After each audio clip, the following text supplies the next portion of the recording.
Go online and view sites indicative of your interests.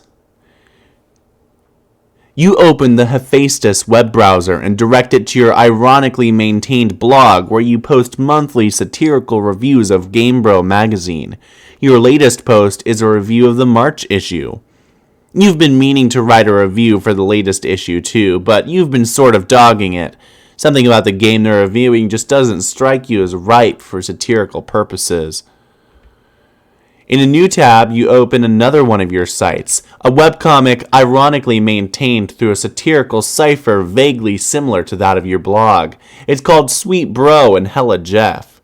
You have legions of devoted fans, most of whom are totally convinced of your creative persona's sincerity, which is just how you like it.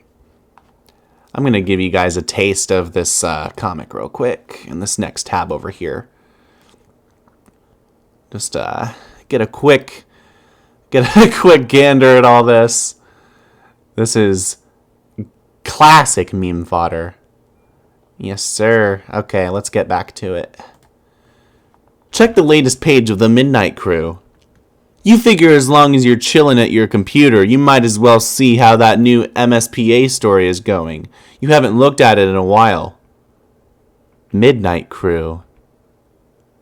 You are members of a sinister gang called the Midnight Crew. Your nefarious plots are serpentine in complexity, your schemes convoluted.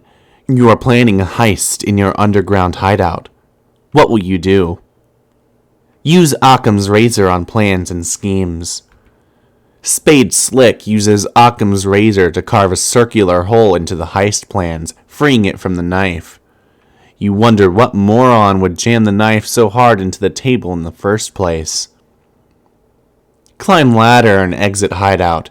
Implement nefarious plots. You push against the manhole cover, but it seems some unbelievable jackass has parked your getaway van on top of it. A familiar feeling stirs. That feeling is overwhelming, soul-blackening rage. It's the sort of rage that'll make a man feel totally justified in sporting an unnecessarily elaborate assortment of fancy blades. Dave, skip ahead 100 pages or so.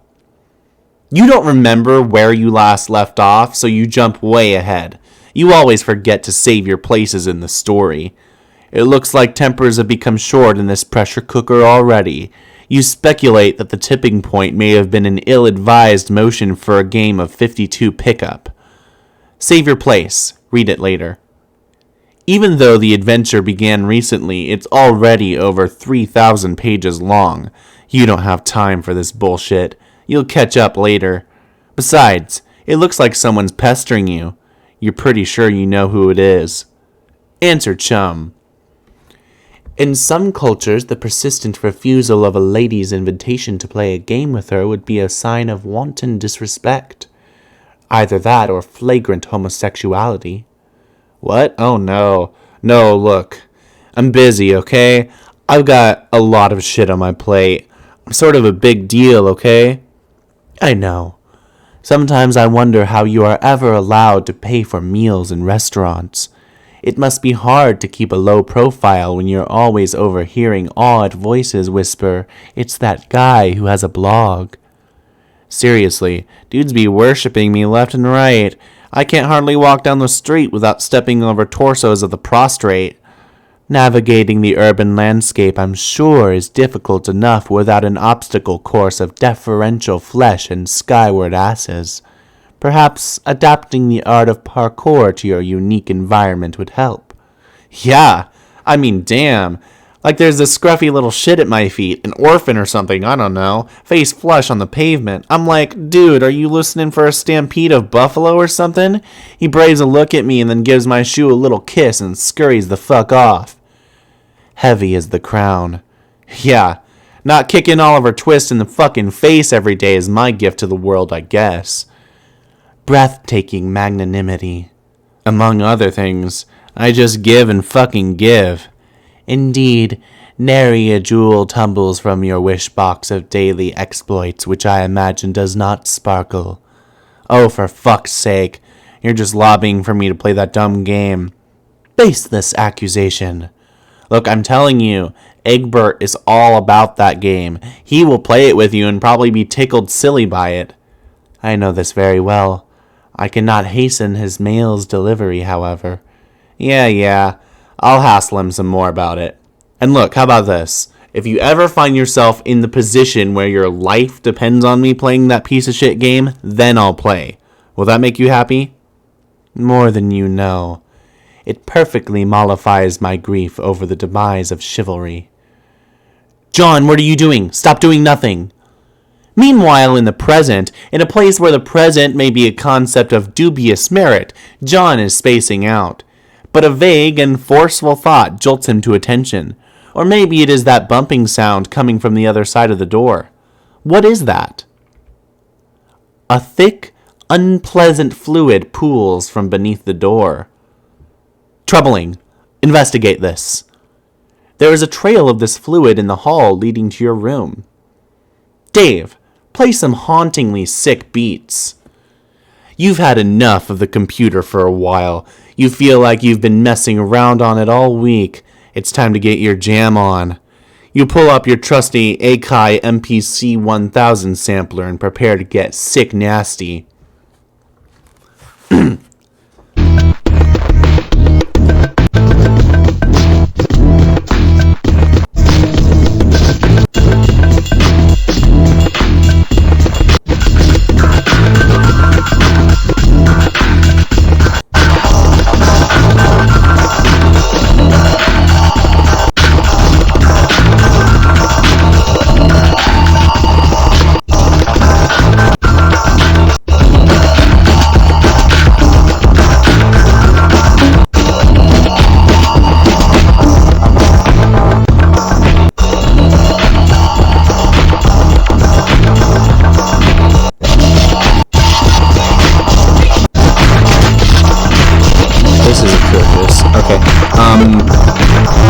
Take sip of the apple juice, despite what John said.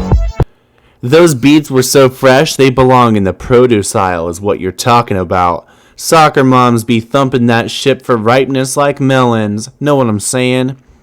After beets that fresh, it would be a crime not to reward yourself with a celebratory swig. You can't do it. John's got you all twisted up inside now. All you can think about is Mandel's gross monster piss. Damn you, Egbert. You recaptulog the juice. Allocate sword to Strife Specibus. Your Strife Specibus is already allocated with the blade kind Abstratus. There's no need to allocate it. You can wield your sweet ninja sword as a weapon once it is in your Strife deck, but you will have to captulog it first before moving it there. Captulog sword. The ninja sword occupies the same card as the juice, expelling the juice from your Siladex. It splashes all over your turntables and your copies of the beta. Arg! Get a towel or something. You head out to get a towel from the bathroom across the hall. You glance at one of the many radical puppets in your bro's collection and nod in approval. Is there anything not awesome about your bro? No, you think not. You enter the bathroom. There's a damp towel on the floor you can probably use for this crisis.